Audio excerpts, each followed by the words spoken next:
معاف فرما دیا۔ آخرت پر ایمان ایک ایسی دولت ہے جو انسان کو اکساتی ہے کہ اگر گناہ ہو جائے تو میں توبہ کر لوں، اگر گناہ ہو جائے میں رجوع کر لوں، میں اللہ کی طرف لوٹ آؤں۔ یہ انسان کے دل میں تبھی پیدا ہوتا ہے جب اسے یقین ہو کہ اس جہاں کے بعد بھی کوئی ایک جہان ہے۔ صحیح بخاری و مسلم میں پیارے نبی صلی اللہ علیہ وسلم کے ایک صحابی سیدنا معاذ بن مالک کا قصہ ذرا سنیے اور آخرت کے ایمان کو اپنے دل میں مزید پختہ کیجیے۔ یہ ایک انصاری کی لونڈی سے زنا کر بیٹھے۔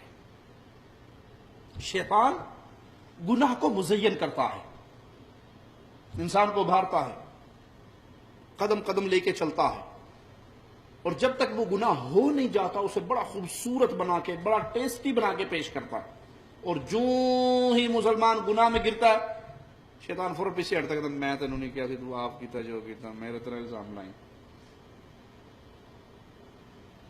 انسان کو انگلی لگاتا ہے، آگے چلاتا ہے۔ مثل الشیطان اذ قال للانسان، شیطان کی مثال کیا ہے؟ وہ انسان سے کہتا ہے کفر کر، اور جب انسان کفر کر لیتا ہے کہتا ہے انی بری منک، میں تیرے سے بری ہوں بھائی، میں نے نہیں تجھے کہا تھا، میں تو اللہ سے ڈرنے والا ہوں، میں خوف کھانے والا ہوں اللہ کا۔ تو وہ زنا کا عمل ہو یا کوئی اور گناہ کا عمل ہو اسے شیطان مزین کرتا ہے۔ لیکن مسلمان وہ ہوتا ہے اگر شیطان کے چکر میں پھنس کے، خواہشات کے پیچھے چل کے وہ گناہ کر بھی بیٹھے، اس کے اندر کا ایمان اس کو سکون، آخرت پہ یقین اسے سکون، وہ جب تک رو رو کے اللہ سے معافی نہ مانگ لے، پاک نہ ہو جائے، اس کا دل روتا رہتا ہے، تڑپتا رہتا ہے۔ یہی حال اس صحابی کا۔ یہ اللہ کے نبی صلی اللہ علیہ وسلم کے پاس تشریف لائے اور کہا یا رسول اللہ صلی اللہ علیہ وسلم مجھ سے گناہ ہو گیا ہے، میں بدکاری کر بیٹھا ہوں، میں زنا کر بیٹھا ہوں، مجھے پاک کر دیجئے، مجھے پاک کر دیجئے۔ اس جملے کی حقیقت کو یہ صحابی جانتے تھے۔ کیا معنی اس کا؟ زانی، شادی شدہ زانی جب زنا کر لے تو اسلام میں اس کو رجم کیا جاتا ہے، پتھر مار مار کے قتل کیا جاتا ہے۔ یہ سزا ہے اس معاشرے کو پاک اور صاف کرنے کے لیے۔ یہ سزا کوئی ظلم نہیں ہے۔ کئی ظالموں نے یہ جملے کہے کہ اسلامی سزائیں تو وحشیانہ، غیر انسانی، جنگلی قانون کی سزائیں ہیں، نعوذ باللہ ثم نعوذ باللہ۔ تم اللہ کو بتانا چاہتے ہو کہ اللہ تیری سزائیں غیر انسانی ہیں؟ یہ سزائیں اس معاشرے کو، اس دھرتی کو جرائم سے پاک کرنے کا ذریعہ ہے۔ بندہ کتنا بڑا ہی زانی ہو، کتنا زیادہ اس گناہ میں پڑا ہوا ہو، جب اسے پتا ہو اس زنا کے بعد میرے ساتھ یہ ہونے والا ہے، وہ کرے گا۔ کتنا بڑا ہی قاتل کیوں نہ ہو، جب اسے پتا ہو قتل ہونے کے بعد مجھے بھی سولی پہ ٹانگ دیا جائے گا، میری گردن کاٹ دی جائے گی، وہ اس جرم کے بارے میں سوچے گا۔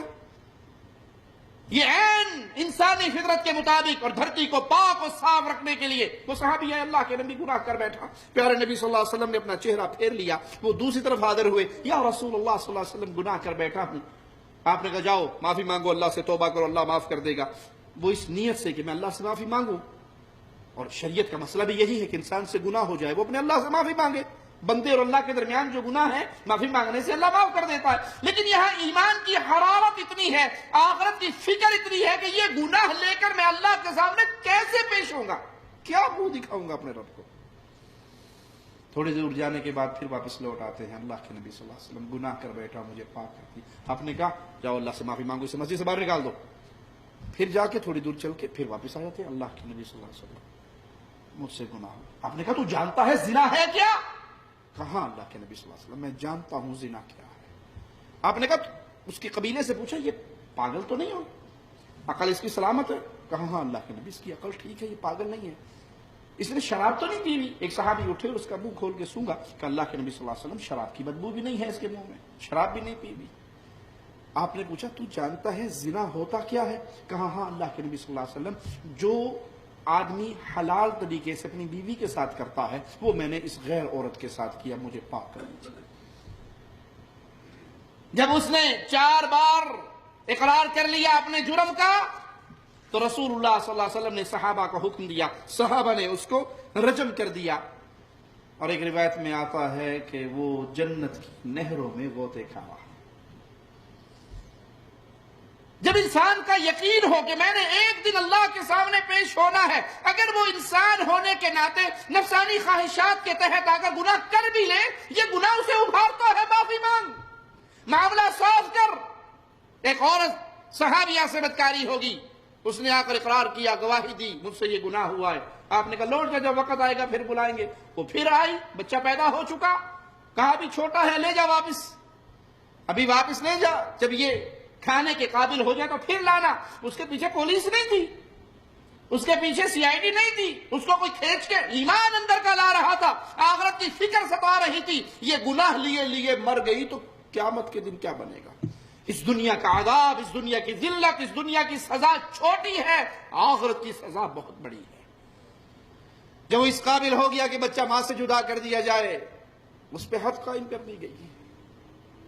اور پیارے نبی صلی اللہ علیہ وسلم نے فرمایا اس نے ایسی توبہ کی ہے، چونگی اکٹھی کرنے والوں پہ اگر اس کی توبہ کو تقسیم کر دیا جائے، اللہ ان کو بھی جنت دے، ان کو بھی معاف کرتے۔